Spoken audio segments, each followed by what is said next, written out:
أعوذ بالله من الشيطان الرجيم. بسم الله الرحمن الرحيم.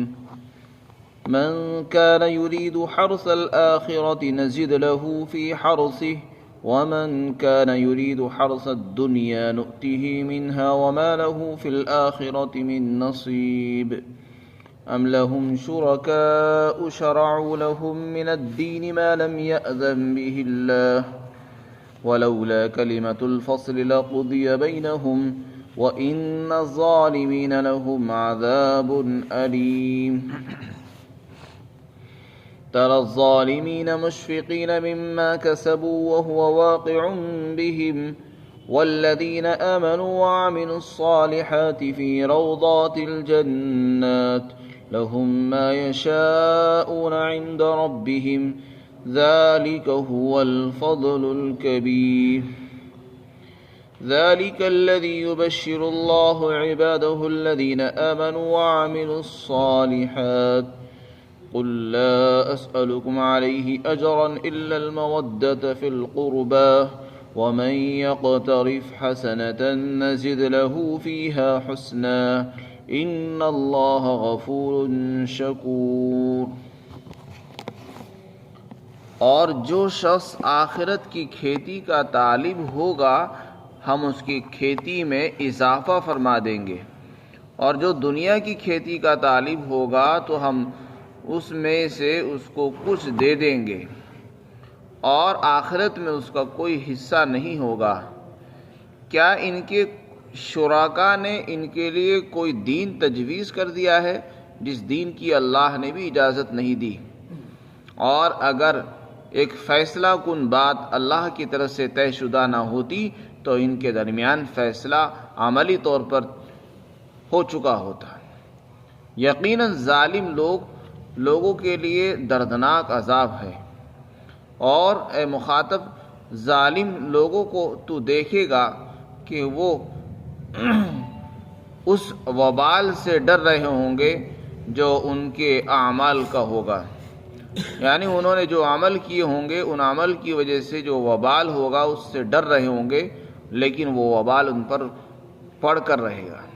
اور جو لوگ ایمان لائے اور انہوں نے اچھے اعمال کیے وہ جنتوں کی کیاریوں میں ہوں گے، اور ان کو ان کے پروردگار کے نزدیک وہ تمام چیزیں ملیں گی جو وہ چاہیں گے، اور یہ بڑا فضل ہے، بڑا احسان ہے اور انعام ہے۔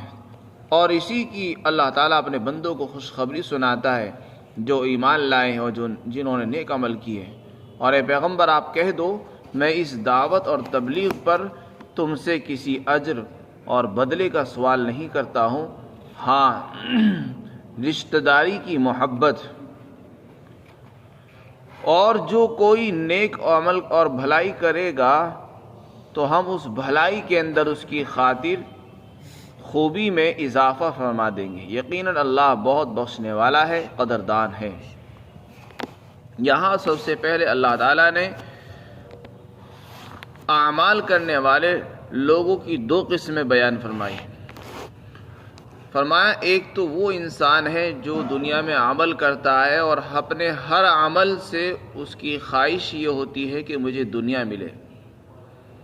جو بھی عمل کرتا ہے اس کے پیش نظر دنیا کا مال و متاع، دنیا کی ترقی، دنیا کا سامان ہوتا ہے، بس دنیا کی عزتیں، دنیا کی شہرت، دنیا کی دولت، یہی اس کا محور اور مقصد ہوتا ہے۔ اسی کے لیے وہ دن بھر دوڑ دھوپ کرتا ہے، محنت کرتا ہے، خون پسینہ بہاتا ہے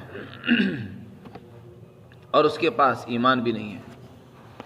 اور ایک وہ شخص ہے جس کے پاس ایمان ہے اور وہ جو بھی عمل کرتا ہے اس عمل میں اس کے پیش نظر آخرت ہوتی ہے، اور وہ یہ چاہتا ہے کہ میرے عمل کے بدلے میں مجھے آخرت میں اجر و ثواب مل جائے۔ تو ان دونوں طالبوں کے اندر بہت فرق ہے، زمین اور آسمان کا فرق ہے۔ ایک طالب دنیا ہے، ایک طالب آخرت ہے۔ ایک اپنے ہر عمل سے آخرت چاہتا ہے، ایک اپنے ہر عمل سے دنیا چاہتا ہے۔ ایک مومن ہے اور ایک کافر ہے۔ تو اللہ تعالیٰ فرماتے جس آدمی کی چاہت آخرت کی ہوگی وہ دنیا میں جو بھی عمل کرے، نماز پڑھے، روزہ رکھے، صدقہ دے رہا ہے، کسی کو کھانا بھی کھلا رہا ہے، کسی کو کپڑے پہناتا ہے، اپنے ہر عمل میں اس کے سامنے آخرت ہوتی ہے. وہ یہی نیت کرتا ہے کہ اللہ میں جو کچھ کر رہا ہوں اس کا ثواب مجھے آخرت میں مل جائے. تو اللہ تعالیٰ فرماتے ہیں ایسے لوگوں کے اعمال کی مثال کھیتی کی طرح ہے اور ان کو ان اعمال پر جو بدلہ ملے گا، اجر و ثواب ملے گا، اس کی مثال پھل کی طرح ہے. فرماتے ہیں اللہ تعالیٰ جو آدمی آخرت کے لیے کام کر رہا ہے اس کے یہ سارے عمل کھیتی کے مانند ہے. گویا کہ وہ زمین میں بہت ساری کھیتی کر رہا ہے اور جیسے کل کو وہاں پہنچے گا تو وہ اس کھیتی کا پھل کاٹے گا. اسی لیے کہا دنیا مزرعۃ الآخرت، دنیا جو ہے وہ آخرت کی کھیتی ہے. جو بھی عمل کرو آخرت کے لیے کرو تو یہ کھیتی بن جائے گا. جب آدمی نے کھیتی لگا دی تو ایک دن پھل بھی اس کو ملے گا ہی، اور جس نے کھیتی ہی نہیں لگائی آخرت کے لیے تو وہ پھل کیا توڑے گا. تو فرمایا اس کے عمل کھیتی کے مانند ہے، ہم اس کی کھیتی میں اضافہ کر دیں گے. اگر اس نے ایک درخت لگایا تو اس کو ایک پھل نہیں ملے گا، اس کو کئی پھل ملیں گے.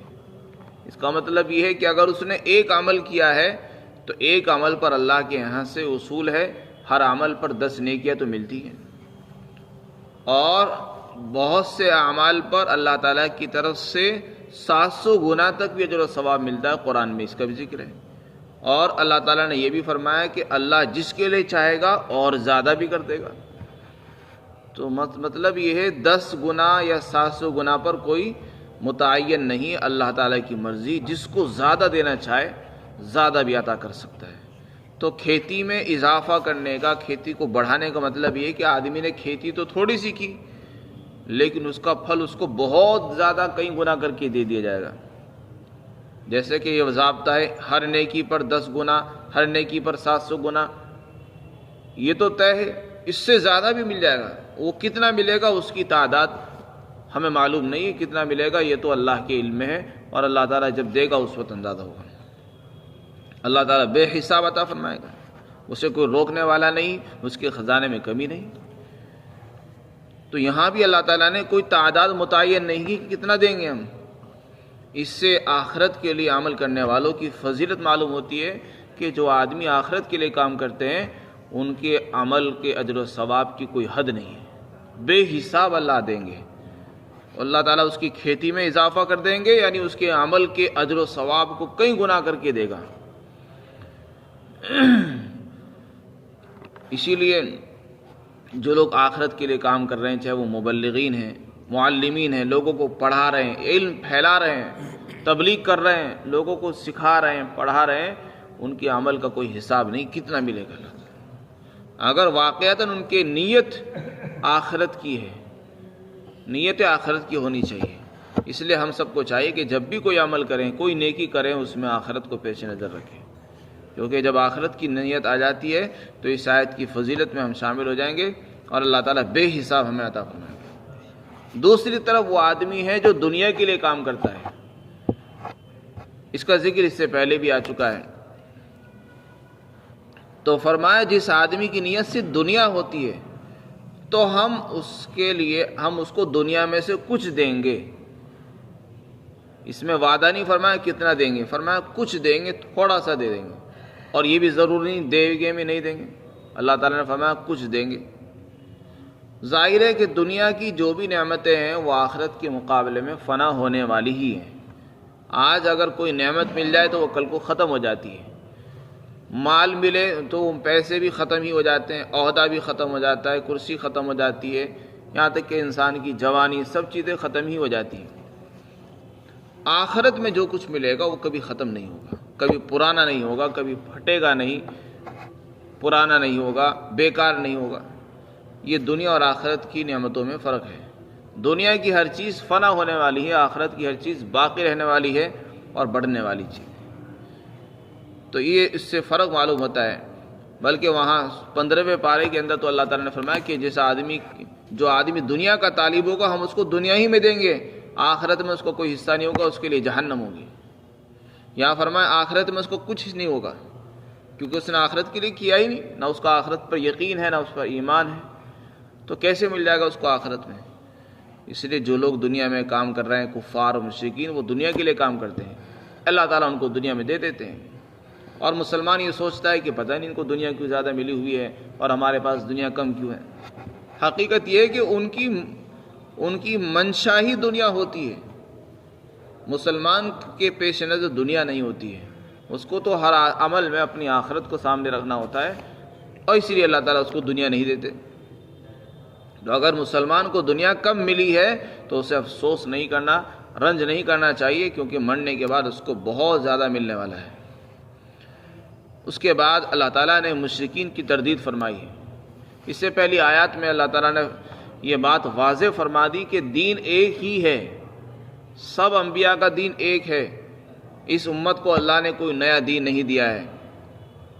تو جب یہ بات ثابت ہو چکی ہے تو ان لوگوں نے توحید کو چھوڑ کر جو شرک اختیار کیا ہے، اللہ تعالیٰ یہ پوچھنا چاہتے ہیں کیا ان خداؤں نے کوئی نیا دین ان کے لیے تجویز کر دیا ہے جس کی اللہ نے کوئی سند بھی نہیں اتاری، نہ اللہ نے اجازت دی؟ کیا ایسا ہے؟ ظاہر ہے یہ استفہام انکاری ہے، ایک سوال کیا جا رہا ہے۔ حقیقت میں ان کے جو شرکا ہیں ان کو بھی اتنا اختیار نہیں ہے، کیونکہ دین کو تجویز کرنا صرف اللہ کا کام ہوتا ہے، خدا کا کام ہوتا ہے۔ اللہ کو چھوڑ کر کسی کے پاس یہ طاقت نہیں کہ کوئی دین تجویز کر دے بندوں کے لیے۔ لیکن جب ان کے خداؤں نے کوئی نیا دین تجویز نہیں کیا تو انہوں نے نیا دین کیوں اختیار کیا اور نئے دین پر کیوں چل رہے ہیں؟ تو ان سے سوال کیا جا رہا ہے۔ ظاہر ہے جب تمہارے خداؤں نے کوئی نیا دین تمہارے لیے طے نہیں کیا تو تم اس پر چلتے کیوں؟ تم نے صحیح دین کو چھوڑ کر اللہ کے خلاف بغاوت کی ہے، تو لہذا تم لوگ عذاب کے مستحق ٹھہرے۔ تمہارے اعمال کا تقاضا تو یہ تھا کہ تم پر فوری عذاب آ جانا چاہیے، لیکن اللہ کی طرف سے ایک بات طے ہو چکی ہے۔ وہ کیا ہے؟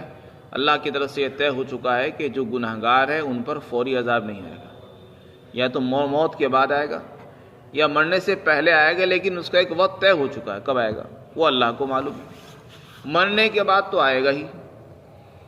تو اگر یہ بات پہلے سے طے نہ ہوتی تو اللہ تعالیٰ فرماتے ہیں جتنی دنیا میں کافر و مشرک آج سر اٹھائے ہوئے ہیں، آج ان کا خاتمہ ہو چکا ہوتا اور کبھی ان کا کام تمام ہو چکا ہوتا ہے، لیکن آج ان کا کام تمام نہیں ہو رہا ہے۔ وہ اس کی وجہ یہ ہے کیونکہ اللہ کے علم ہے ان کو کب ہلاک کرنا ہے، ان کو کب سزا دینی ہے، اس کا وقت اللہ کے پاس ہے۔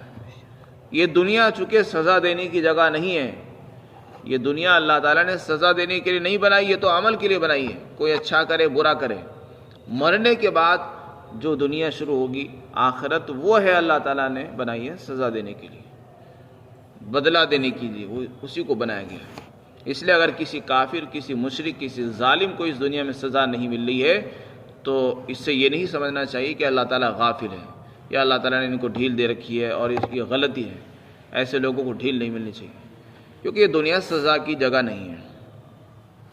پھر آگے فرمایا یہ جو ظالم آج دندناتے پھر رہے ہیں، تم یہ سمجھتے ہو انہیں کچھ نہیں ہوگا؟ ان کو بہت سخت ترین عذاب ہونے والا ہے، دردناک عذاب ہوگا۔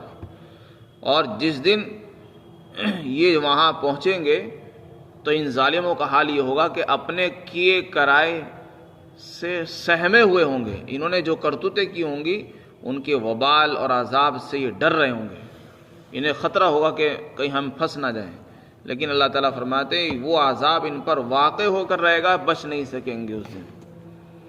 دوسری طرف ایمان والوں کا حال بیان فرمایا، جن لوگوں نے دنیا میں رہ کر ایمان کو اختیار کیا، اس پر جمے رہے اور اعمال اختیار کیے، اللہ تعالیٰ فرماتے ہیں وہ جنت کے باغوں میں اور ان کی کیاریوں میں سیر کر رہے ہوں گے۔ جنت چونکہ ایک نہیں ہے، انسان کے درجات الگ الگ ہیں۔ انبیاء علیہ السلام کا درجہ، ایمان کا درجہ بہت اعلیٰ ہوتا ہے، شہداء ہیں، صالحین ہیں، صدیقین ہیں، تو ہر ایک کے ایمان کے درجے کے اعتبار سے اس کو جنت ملے گی۔ تو اس لیے جنت میں بھی درجات ہیں، تو اس لیے فرمایا جنتوں کے باغات میں ہوں گے وہ۔ اور جنت میں کیا ملے گا؟ فرمایا جو چاہیں گے وہ ملے گا، من چاہی زندگی ہوگی، جو چاہیں گے پروردگار کے نزدیک وہ مل جائے گا ان کو، اور یہ بھی اللہ کا بڑا انعام ہوگا۔ اس سے بڑی اور کیا ہو سکتی ہے فضیلت اور اللہ کا احسان کہ وہ انسان جو مانگے گا اس کو وہ حاضر ملے گا۔ اللہ تعالیٰ فرماتے ہیں اسی کی تو اللہ خوشخبری سنا رہا اپنے بندوں کو کہ میرے بندو ایمان لاؤ، اچھے عمل کرو۔ تو جن بندوں نے ایمان اختیار کیا ہے، اچھے عمل کیے ہیں، وہ غمگین نہ ہو، پریشان نہ ہو، ظالموں کی طرف سے دکھ اور رنج میں مبتلا نہ ہو، اللہ نے ان کے لیے بہت کچھ تیار کر رکھا ہے، وہ اس کے لیے تیار رہیں۔ پھر آگے آپ علیہ الصلوۃ والسلام کو خطاب کر کے فرمایا کہ آپ ان سے کہو کہ میں جو آپ کو دعوت دے رہا ہوں، آپ کے لیے کوشش کر رہا ہوں، ہدایت پر آنے کی تمہارے لیے محنتیں کر رہا ہوں، میں اس پر کوئی پیسہ، کوئی روپیہ، کوئی معاوضہ مالی نہیں چاہتا ہوں تم سے۔ کبھی تم یہ سوچتے ہو کہ میری خواہش دنیا ہے، میں تم سے کوئی دنیا نہیں چاہتا ہوں، پیسے نہیں چاہتا ہوں۔ ہاں بس ایک خواہش ہے، رشتہ داری کی محبت تو چاہتا ہوں۔ اس جملے کا مطلب یہ نہیں ہے کہ میری دعوت اور تبلیغ کا معاوضہ محبت ہے، نہیں۔ رشتہ داری کا محبت کا مطلب یہ ہے کہ میں بھی تمہارے ہی خاندان کا آدمی ہوں، بلکہ عربوں کے اندر میں ایسے نسب سے ہوں جس سے ہر ذیلی شاخ جڑی ہوئی ہے، اور جس خاندان سے میں تعلق رکھتا ہوں اس خاندان کی قرابت کا تعلق یہ ہے کہ آدمی کم از کم خاندان کے آدمی کو تکلیف نہیں پہنچاتا، خاندان کا پاس اور لحاظ کرتا ہے۔ تو تمہیں تو یہ خود سوچنا چاہیے کہ یہ ہمارے خاندان کا ایک آدمی ہے، ایک فرد ہے، اور صرف خاندان کا نہیں بلکہ ایک معزز خاندان کا آدمی ہے، باعزت لوگوں میں سے معزز شہری آدمی ہے۔ تو کم از کم اگر اس کے دین کو تم نہیں مانتے، نہ مانو، رشتہ داری کے ناطے کم از کم اس کی بات کو غور سے تو سنتے، اگر تمہاری سمجھ میں آتی تو مان لیتے، نہیں آتی تو اس کو چھوڑ دیتے اس کے حال پر، اور اگر غلط ہوتی تو اس کو سمجھاتے کہ دیکھو یہ غلط ہے۔ رشتہ داری کا ناطے کا تعلق یہ ہوتا ہے، لیکن تم نے رشتہ داری کا کوئی پاس اور لحاظ نہیں کرا، کم از کم رشتہ داری کا تھوڑا خیال تو کرتے، اور تم نے جو ہے بات سنی نہیں، سننے سے پہلے ہی انکار کر دیا، دشمن بن گئے۔ یہ مطلب ہے الا المودۃ فی القربیٰ کا۔ الا المودۃ فی القربیٰ کا مطلب یہ ہرگز یہ نہیں ہے کہ میں جو دعوت دے رہا ہوں اس سے تم سے میں محبت چاہتا ہوں کہ تم مجھ سے محبت کرنے لگو، یا مجھے محبت دو، میرے گھر والوں سے محبت کرو، میرے آل اولاد سے محبت کرو، یہ اس کا مطلب ہرگز نہیں۔ بلکہ اللہ کے رسول بتانا چاہتے ہیں کہ میں تم سے کوئی معاوضہ نہیں چاہتا، بلکہ یہ محبت بھی اس کا معاوضہ نہیں ہو سکتا، اس کا معاوضہ تو اللہ کے پاس ہے۔ ہاں میں تمہیں بتانا چاہتا ہوں یہ رشتہ داری کا خیال تمہیں خود کرنا چاہیے تھا۔ اور ایک دوسرا مطلب حضرت ابن عباس رضی اللہ عنہ سے اس کا منقول یہ ہے کہ میں تم سے اجر و ثواب کچھ نہیں چاہتا، میں یہ چاہتا ہوں اللہ کے قرب کے اندر تم ترقی کرو، اللہ کا قرب حاصل کرو، میں تو صرف اتنا چاہتا ہوں، پیسے مجھے نہیں چاہیے۔